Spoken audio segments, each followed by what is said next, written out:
नमस्कार, मी कीर्ती गायकवाड. स्वागत आहे आपलं आय न्यूज 28 मध्ये.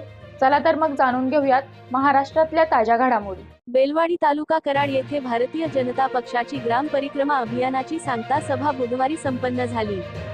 त्यावेळी महाराष्ट्र प्रदेशाध्यक्ष चंद्रशेखर बावनकुळे यांनी सांगितले, मोदी साहेबांनी 18 तास काम करून जनतेने दाखवलेल्या विश्वासाबद्दल मतदानाच्या कर्जाची विविध योजना राबवून शेतकऱ्याचे उत्पन्न दुप्पट करण्यासाठी अहोरात्र झटत आहेत. विरोधकांनी आजपर्यंत कुठल्या योजना जनतेपर्यंत पोहोचू दिल्या नाहीत. ते आमच्या सरकारने करून दाखवले असे बावनकुळे म्हणाले. त्यावेळी किसान मोर्चाचे प्रदेशाध्यक्ष गणेश भेगडे, महामंत्री विक्रम पाटील, प्रदेश उपाध्यक्ष विक्रम पावसकर, सातारा जिल्हा धैर्यशील कदम, विधानसभा निवडणूक प्रमुख मनोज दादा घोरपडे, सुनील काटकर, किसान मोर्चा प्रदेश सरचिटणीस रामकृष्ण वेताळ साहेब यांची प्रमुख उपस्थिती होती. सर्वांनी आपले मनोगत व्यक्त केले. नागरिकांनी व महिलांनी मोठ्या संख्येने उपस्थिती दर्शवली होती. प्रचंड प्रतिसाद मिळाला.